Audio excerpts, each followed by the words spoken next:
दोस्तों, भगवान शिव के बारे में ऐसा कहा जाता है कि भगवान शिव त्रिलोक के आदि और अंत के देवता हैं, जिनके आगे दुनिया की सभी शक्तियाँ असफल हो जाती हैं। लेकिन क्या आपको मालूम है आखिर भगवान शिव का जन्म कैसे हुआ था?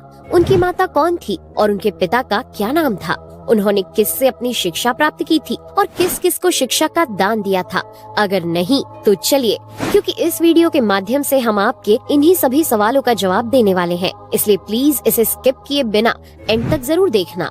दोस्तों, आज सबसे पहले भगवान शिव के जन्म से जुड़ी पहली कहानी यानी शिव पुराण की एक लोकप्रिय कथा के बारे में बताने वाले हैं। शिव पुराण के अनुसार भगवान शिव को स्वयंभू माना जाता है, जिसका मतलब होता है कि भगवान शिव का जन्म स्वयं ही हुआ था।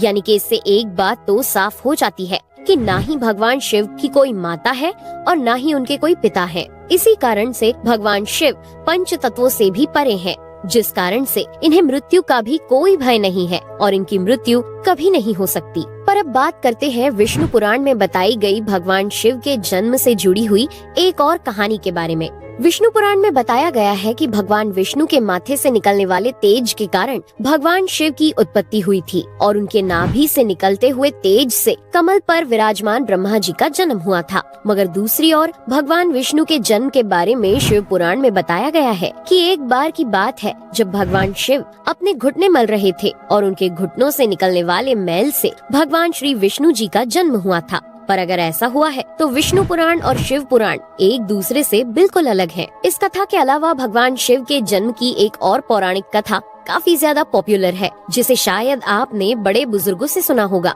पर अगर नहीं सुना तो आपकी जानकारी के लिए बता दें कि एक बार की बात है जब भगवान विष्णु और परम ब्रह्मा जी के बीच इस बात पर बहस छिड़ गई थी कि आखिर इस संसार में सबसे महान कौन है। और जब भगवान विष्णु और भगवान ब्रह्मा इस बात को लेकर बहस कर रहे थे तो एक जलते हुए खम्बे के रूप में महादेव उनके बीच आए थे। दोस्तों, वो दोनों इस रहस्य को नहीं समझ पाए और तभी अचानक से एक आवाज आई जिसने कहा कि जो भी इस खम्बे का छोर ढूंढ लेगा वही सबसे महान कहलाएगा। ऐसा सुनते ही ब्रह्मा जी ने एक पक्षी का रूप लिया और खम्बे का ऊपरी हिस्सा ढूंढने निकल गए। वहीं विष्णु जी ने वराह का रूप धारण किया और खम्बे का अंत ढूंढने निकल गए। बहुत देर तक खोजने के बाद भी दोनों में से किसी को भी खम्बे का छोर नहीं मिला और दोनों हार मानकर वापस आ गए। जिसके बाद भगवान शिव अपने असली रूप में आए और फिर भगवान विष्णु और ब्रह्मा जी ने ये मान लिया कि महादेव ही सबसे महान और शक्तिशाली हैं। इनसे बड़ी शक्ति इस दुनिया में कोई नहीं है। इसके साथ ही शिव पुराण में बताया गया खम्बा इस बात को दर्शाता है कि ना ही भगवान शिव जन्मे थे और ना ही उनका कोई अंत है। और एक कारण तो यही है कि भगवान शिव को स्वयंभू कहा जाता है, यानी भगवान शिव का अंत है ही नहीं, वे अमर हैं। अब हम बात करते हैं भगवान शिव से जुड़े एक ऐसे विषय के बारे में जो सबसे ज्यादा प्रसिद्ध है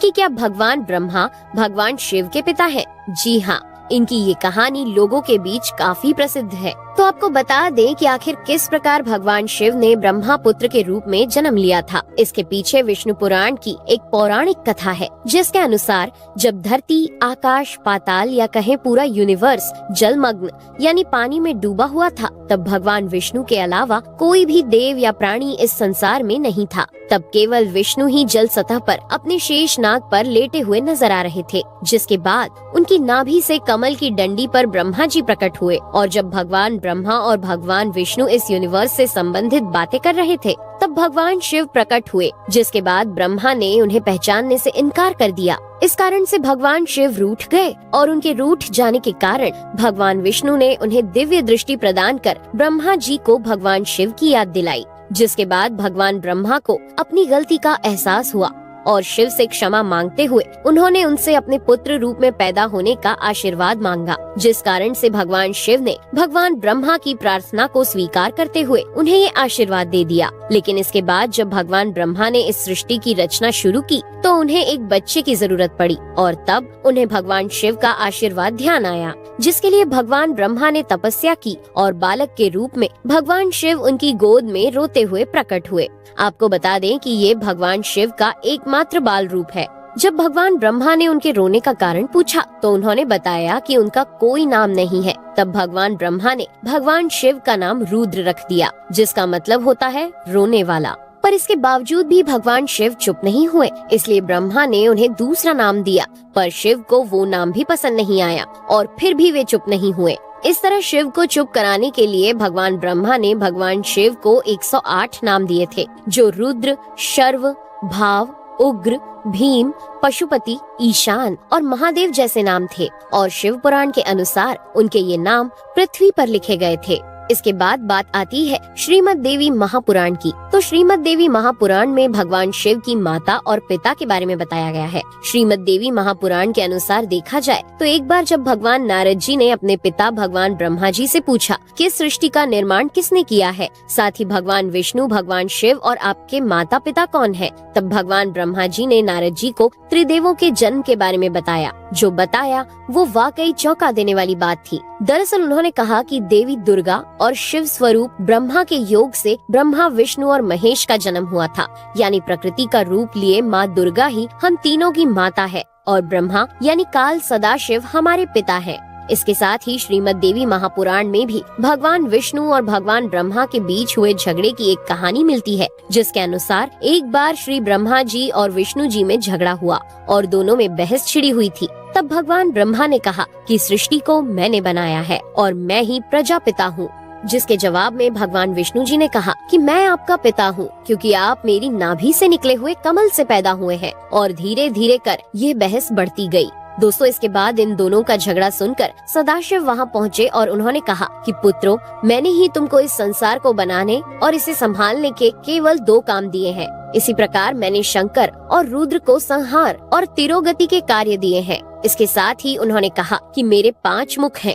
एक मुख से अकार, दूसरे मुख से उकार, तीसरे मुख से मुकार, चौथे मुख से बिंदु और 5वें मुख से नाद यानी कि शब्द प्रकट हुए हैं। उन्हीं 5 को एक साथ मिलाकर देखा जाए तो एक अक्षर ओम बनता है, जिसे आज हम सभी भगवान शिव के मूल मंत्र के रूप से जानते हैं। इतना कहने के बाद भगवान ब्रह्मा और विष्णु दोनों ही समझ गए कि भगवान शिव से ज्यादा शक्तिशाली इस दुनिया में कुछ भी नहीं है और दोनों ने भगवान शिव को प्रणाम किया और चले गए। चलिए दोस्तों, अब जब आप भगवान शिव के बारे में इतना तो जान ही चुके हैं, तो क्या आपको पता है कि आखिर भगवान शिव ने किससे शिक्षा प्राप्त की थी और उनके गुरु कौन थे? हम जानते हैं, शायद ही इसका जवाब आप में से किसी को पता होगा, पर जिन्हें नहीं पता उन्हें बता दें कि भगवान शिव स्वयं इस संसार के गुरु माने जाते हैं, जिन्होंने इस संसार में गुरु शिष्य की परंपरा की शुरुआत की थी। लेकिन अगर सवाल आता है कि आखिर भगवान शिव किसके गुरु थे, तो आपको जरूर जान लेना चाहिए कि हिंदू धर्म के ग्रंथ कहते हैं कि ब्रह्मा जी और शिव जी इस संसार के सबसे पहले गुरु हैं, जिन्होंने गुरु शिष्य के इस रिश्ते की शुरुआत की थी। जहां भगवान ब्रह्मा ने अपने मानस पुत्रों को शिक्षा प्रदान की थी, वहीं भगवान शिव ने अपना ज्ञान केवल अपने 60 शिष्यों को दिया था। यानी भगवान शिव 60 शिष्यों के गुरु थे और वे जिन शिष्यों के गुरु थे उन्हें आज के समय में सप्त ऋषियों का दर्जा दिया गया है। तो दोस्तों, ये थे भगवान शिव के जन्म से जुड़े हुए कुछ फैक्ट्स, जो आपको कैसे लगे हमें कमेंट करके जरूर बताइए। साथ ही अगर आपको वीडियो पसंद आया हो तो इसे लाइक और चैनल को सब्सक्राइब करना बिल्कुल ना भूलें। धन्यवाद।